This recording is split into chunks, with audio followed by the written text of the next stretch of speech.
and all sorts of people would come to try and defeat it. I'm kidding, my friend.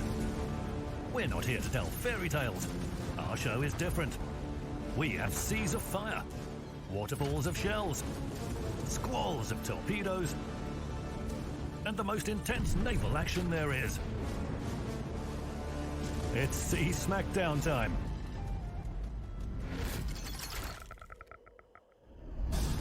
We begin at Islands of Ice, a great location for a warm-up. It's here that player Me0102, fighting in a division with Goliath and Grozavoy, has presented their research report about the harmful effects of British shells on ship HP. Minotaur took her mission to raise awareness very seriously, as befits a true professional. She made some armor-piercing argument to convince Lighting that an aft protruding from behind an island is not the best defensive stance. She used remote education to explain to Yoshino that danger can come from anywhere. Then she took a coffee break to have an artillery discussion with enemy cruisers and a battleship. After that, our professor inspired Isashio to explore the underwater world. Gave a short explanation to Prince Ruprecht about the negative impact of British shells on her HP pool.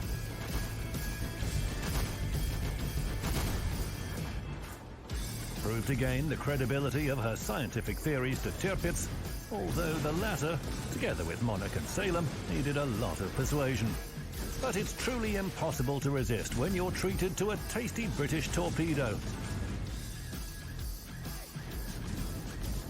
Minotaur's skillful artillery fire closed the deal. As for Salem, she was an easy target. While carrying out her educational activities, Minotaur destroyed 7 ships, which made her the winner of our Maximum Ships Sunk category. It's the best result among all players who sent their replays to Sea Smackdown during update 0.10.11. Is everyone warmed up? Let's move to the main battle of this episode, which also happened on the Islands of Ice map.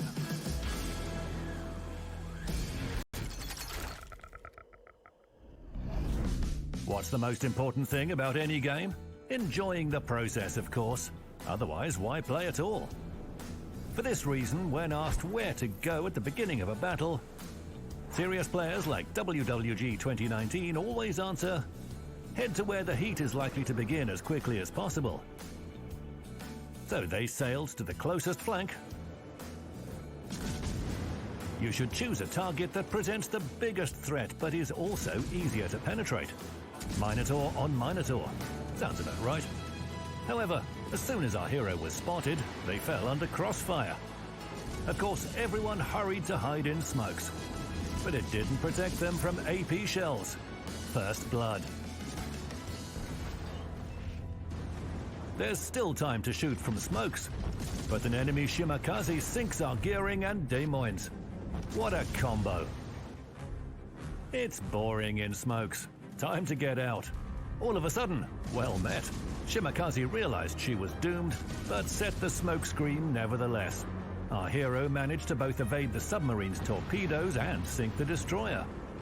But success came at a price. Half of her HP pool. It would seem like it's a good time to slow down and bandage those wounds with Repair Party. But the enemy has other things in mind. An intact Gowden Leo jumps out from behind an island. Our Minotaur discharges both torpedo launchers, but the Dutch ship catches only one torpedo. Fortunately, her allies helped score the third frag. Schlieffen emerges at once. It's good that she hasn't coordinated with Liu. Carefully from behind the island, Minotaur showers her with shells and exchanges 5,000 of her own HP for 14,000 of the enemy's. Her allies finish off the daring German. Hindenburg, fleeing at full steam, gets spotted behind the island. It's impolite to leave a party early. The fourth frag for our score. Now let's capture a key area. Our allies will deal with the submarine without us. Care First is way more interesting. Setting a smokescreen, turning round and firing. The battleship hid behind an island. Well, time to get closer. Here it comes, an excellent duel. an almost intact German versus our battered Brit. But first, the damage. To be exact, the winner of the maximum damage dealt category, a player with a self-explanatory nickname, Torpedo Dead, managed to score over 300,000 damage in a ranked battle.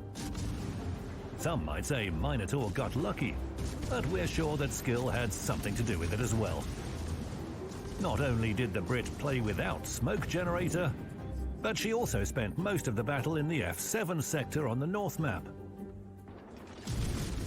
Once they reached the position, our hero robbed super battleship Satsuma of almost 90,000 HP and scored 10 Citadel hits on Moskva, which had hospitably turned her side to welcome a couple of armor-piercing salvos. Kremlin appeared after the heavy cruiser, but the battleship considered Minotaur to be an unworthy opponent and disappeared behind an island. Our Brit wasn't sad about this because Satsuma followed Kremlin's route. This time, a condescending attitude towards Minotaur played a bad joke on the super battleship. Something to think about back in the port. The cruiser left her hunting grounds for the first time after 14 minutes of battle to finish off the last survivor from the red team. Minotaur scored 742 hits, dealt 323,000 damage, defended Key Area C 19 times, and captured it once. Fun fact, despite the nickname, Torpedo Dead hasn't hit anyone with torpedoes. Nevertheless, it's a confident victory, both in the battle and in Sea Smackdown. Let's return to the British-German duel. Minotaur launches torpedoes. German secondaries are dangerous, extinguishing the fire straight away. Kerfest clearly understands who the most dangerous enemy is. Our cruiser has lost 14,000 HP. 2 of our torpedoes hit the battleship. Time for repair party. Launching the remaining 4 torpedoes and continuing to shower the battleship with AP shells. Ouch, that was painful. Minus 10,000 HP. All of our torpedoes hit the target, and at the same time, we get a slap from Kerfest. It's a good thing that our hero made repairs in time. Now to finish the enemy off, it's Kraken Unleashed. No opponents left here. A long voyage to another flank awaits. You can hug an ally on the way. It would seem that everything is fine. Time and 2 key areas are on our side, and our team has 2 more ships. But it's moments like these that can turn a sure victory into a bitter defeat, and leave the entire team wondering what went wrong. That's why Minotaur is cautious. Firing only from smokes or from behind an island, another Kerfest loses her HP little by little. All of a sudden, an enemy Montana lands a hit on us. She followed our tracers and fired blindly, but took 4,000 HP away. Minotaur is lucky to still be alive. Meanwhile, Allied Yu Yang sank Kerfest and seriously damaged Stalingrad, which was then finished off by our teammates. On the downside, our Yamato sinks. Moreover, Thunderer destroys our Petropavlovsk. Caution is now more important than ever. Firing a little at Thunderer and hiding behind an island. The enemy Montana suddenly launches fighters. Our hero is spotted. Thunderer fires and...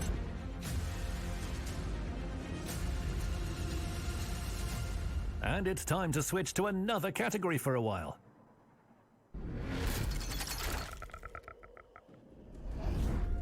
Here we have 2 battles at once.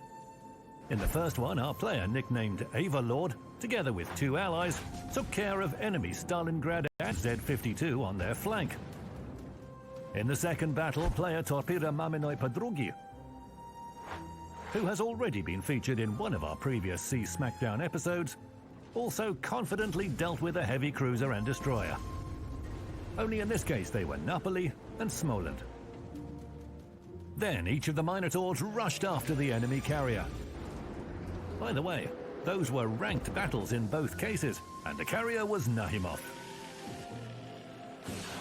To do the latter justice, they fought back valiantly, but that wasn't enough to overcome the British anti-aircraft defences. The first Minotaur managed to reach an unbelievable number of 82 aircraft shot down, before the carrier sank. However, the second cruiser showed an even more astonishing result: 99 destroyed aircraft. Excellent performance and well-deserved victories in the maximum aircraft destroyed category.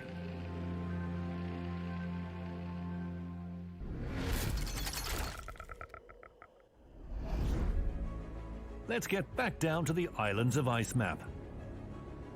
To the battle that was almost over for our hero. Fortunately, they still have 3,500 HP left.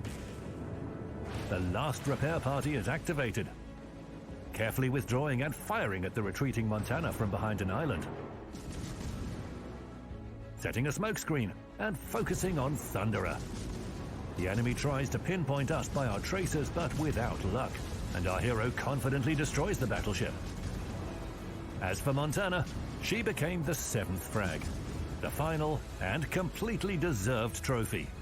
3,700 base XP, 328,000 damage dealt, 7 ships sunk, and a heap of medals earned.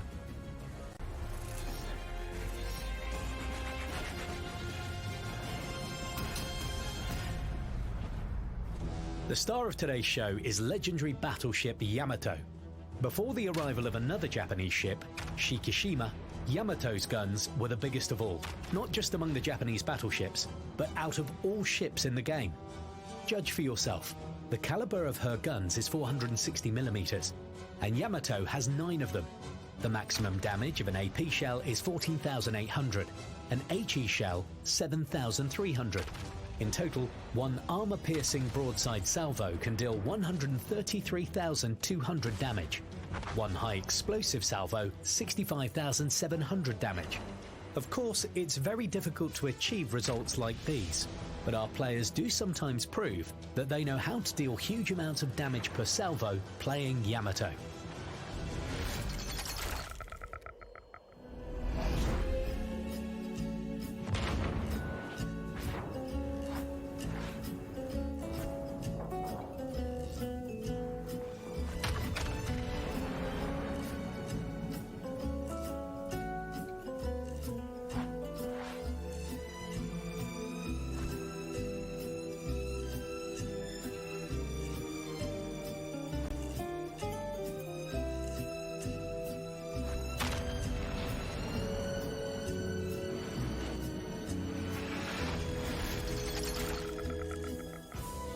An important advantage of large caliber guns is their ability to penetrate armour up to 32mm thick, according to the 14.3 calibers rule.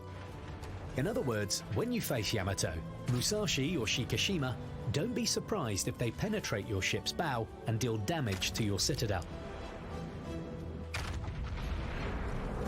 The next feature of the Japanese battleship's guns is their firing range.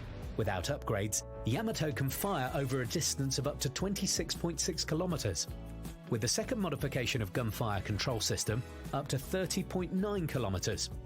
Moreover, if you equip the spotting aircraft consumable, the Japanese battleship's range of fire will temporarily grow to a record-breaking 37.1 kilometers. Impressive, right? We decided to test the effectiveness of Yamato's incredible firing range in random battles. We gave the following task to a battleship's captain: deal over 100,000 damage and sink at least one ship without moving. And they completed the mission on the first try. We would like to stress, though, that you shouldn't act like this in battles, because a moving battleship in our game can do a lot of useful things: push through a flank, hold off an enemy attack, change positions if necessary, support allied ships, and even capture key areas. As you know, movement is life.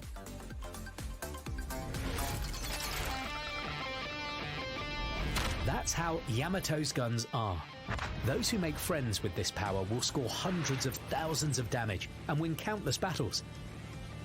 That's exactly what our player, Full Dragon, from the EU server will demonstrate right now.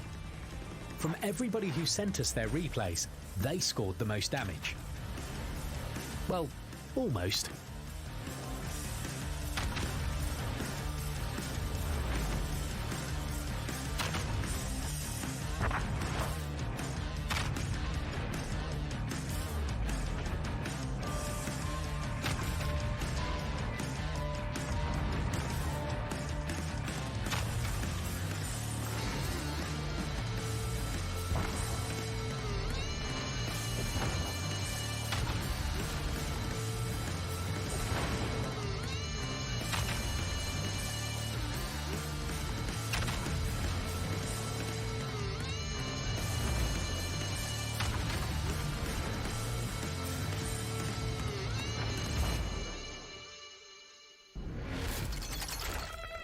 A few words about the reload of Yamato's guns. The base value, without any upgrades, is 30 seconds. With main battery modification 3, it's 26.4 seconds, an interesting fact. If you assign Yamamoto Isoroku to command your Yamato, obtain the Kraken Unleashed achievement to activate the second Wind Commander talent, then lose enough hit points to make the Adrenaline Rush skill work at the highest efficiency.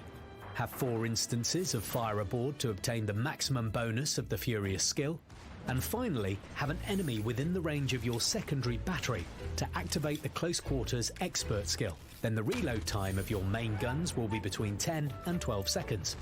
You won't survive long in such a situation, but what a fantastic result for a battleship. However, even without extreme reloading times, player Cadis Raija from the CIS region was able to sink 8 enemies playing Yamato and earn almost 3,500 base XP. By the way, this player caused the most damage out of all the participants of our show.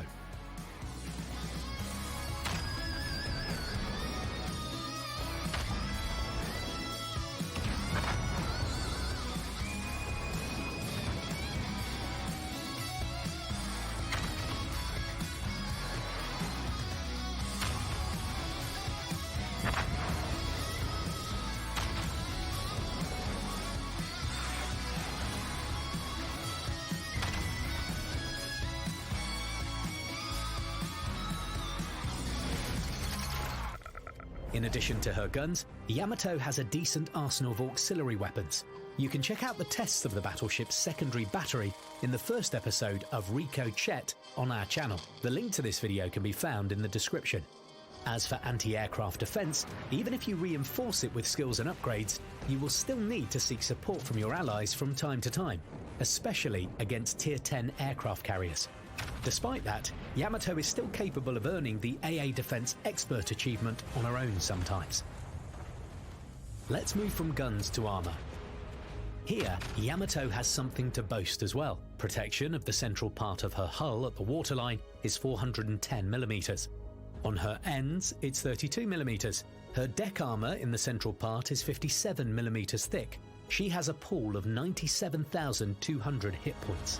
Such armor and HP pool allow Yamato to survive for a long time in battle under a hail of enemy shells, and this will add more and more potential damage to her score. Our player Katsuragi Kai from the NA server scored the most potential damage among all people who sent us their replays.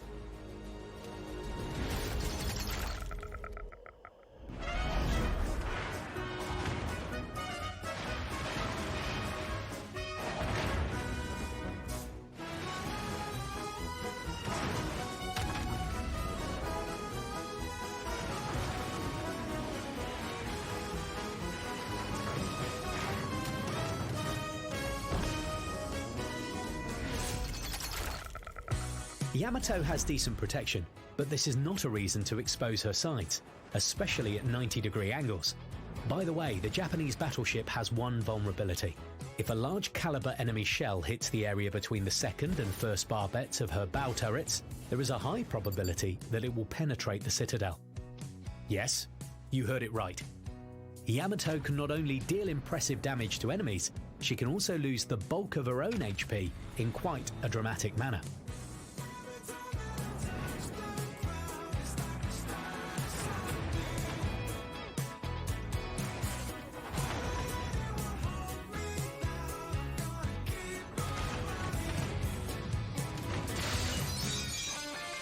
A few more words about the defence of this Japanese battleship. More precisely, about her torpedo defence. Yamato has some of the best defence in the game, 55%. And it can be further reinforced up to 62% with the Vigilant skill. We've suggested various skills and upgrades in this video. Based on your own playstyle, you can choose any variant to prepare your ship for battle. We can only recommend the most versatile set of upgrades. You can see it on your screen now. We recommend installing Main Battery Modification 3 in the 6th slot to increase the reload speed, or the Main Battery Director System unique upgrade from the Research Bureau, which reduces shell dispersion by 7%. Don't forget though, that both upgrades slow down the traverse speed of the main battery turrets. As for commander skills, we recommend paying attention to those that are marked with a symbol. However, you can always make your own configuration and reinforce Yamato's secondary battery or AA defences, for example. Yamato is a true legend, both in world naval history and in our game. As our players have demonstrated in this video, this Japanese battleship is capable of deciding the outcome of a battle on her own.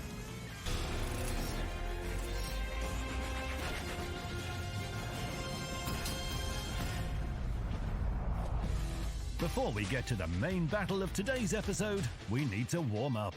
To help us with that, we present a player with nickname Torpida Maminoi Padrugi, who has won the maximum damage nomination.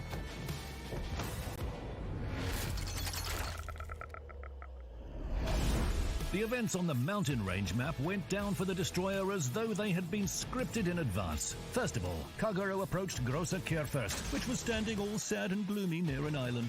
8 torpedoes definitely brought some joy to the battleship. I'm pretty sure that the German ship will head to another battle in a better mood. Then our destroyer captain trapped a maneuvering Thunderer with some torpedoes, and in a conclusion to their solo part, Kagero treated their compatriot Yamato to a mix of torpedoes and high explosive shells. It was humble and tasteful. 214,000 damage inflicted. It's the best result out of all those who have sent us their replays for the Sea Smackdown show in update 0.10.10.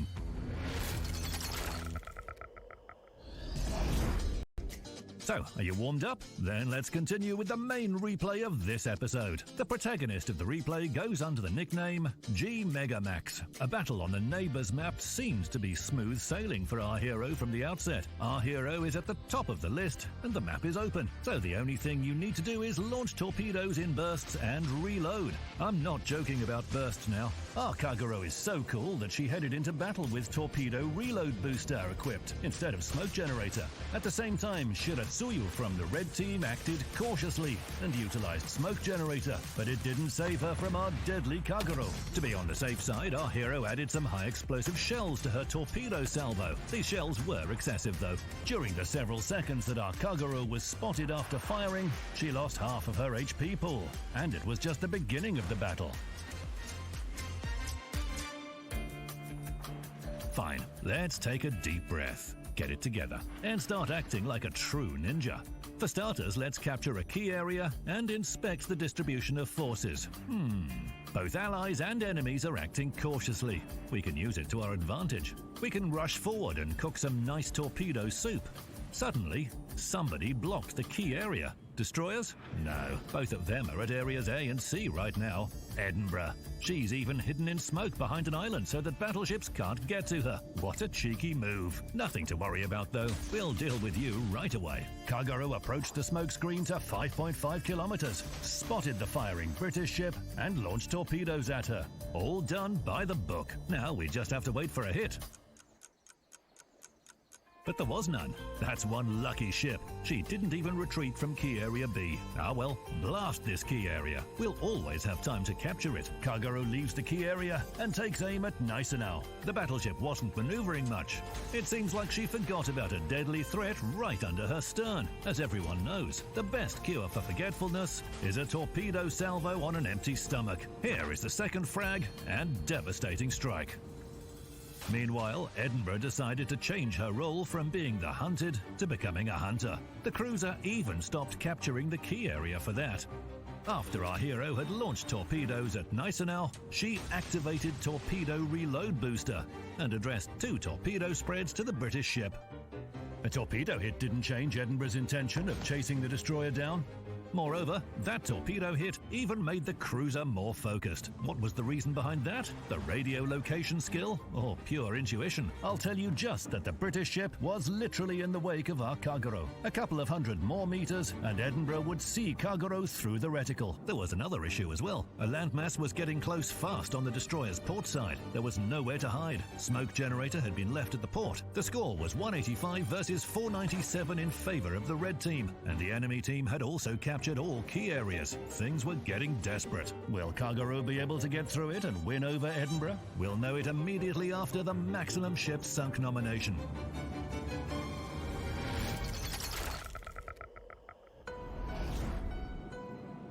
In this nomination, a player nicknamed Alex Sell demonstrates their skills in effectively scrapping enemy ships.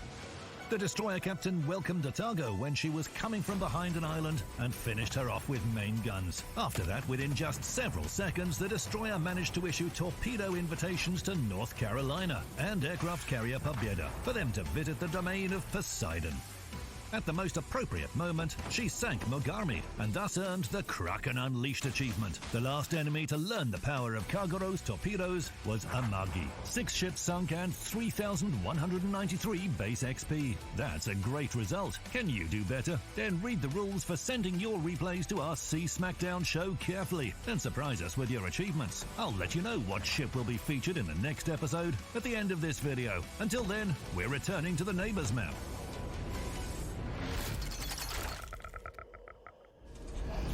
A desperate torpedo salvo launched at the cruiser. The destroyer is spotted. Edinburgh turns her side for a full broadside, and this is her fatal mistake. 2 Japanese torpedoes didn't approve of the British ship's desire to get rid of her enemy as fast as possible. The 3rd ship sunk in that battle. The teams now have the same number of ships, but we can't say the same about the score. While we were escaping from Edinburgh, we went too far from the key areas. We need to fix that. Our allies somehow telepathically understood that as well, and they began capturing key area A. That's great. We'll capture key area C in the meantime. While Kagero was approaching her target, 2 allied ships were destroyed, one of which was capturing key area A. At the same time, only 1 enemy ship was sent back to port. Things started to feel unpleasant in the battle again. To make things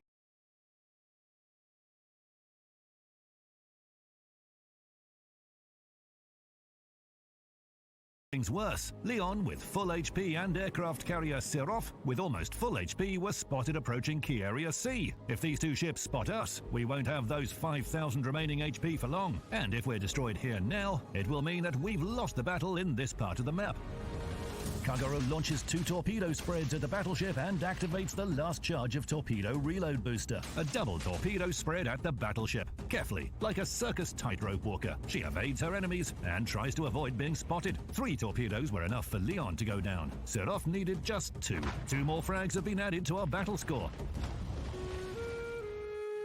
And a whole load of medals, high caliber, a couple of devastating strikes, double strike, and the most pleasant achievement, Kraken Unleashed. Our hero inflicted almost 200,000 damage.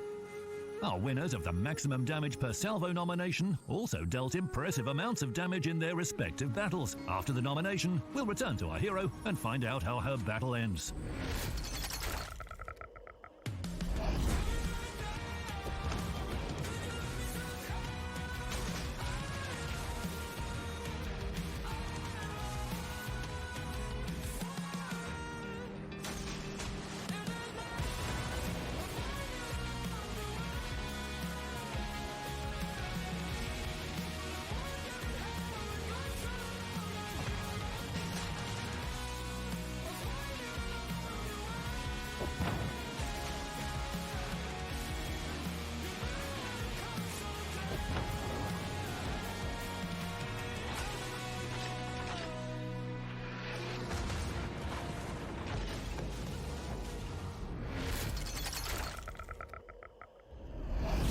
managed to calm down Kagoro's euphoria from all these earned awards with her shells, so our hero was left with a bit more than 4,000 HP. Key Area C has been captured, and an allied aircraft carrier sinks the last enemy battleship. Kagoro set out in the direction of Key Area B, where Z-23 was spotted at that exact moment. The German ship is in direct line of sight. Here's a chance. Firing main gun. Z-23 hid behind an island. Is she going to get away? Kagoro launched torpedoes to be on the safe side and almost got stuck against an island. She completely lost speed. York uses that opportunity and hits our destroyer with another high explosive slap. Z-23 showed up for a moment. Another main gun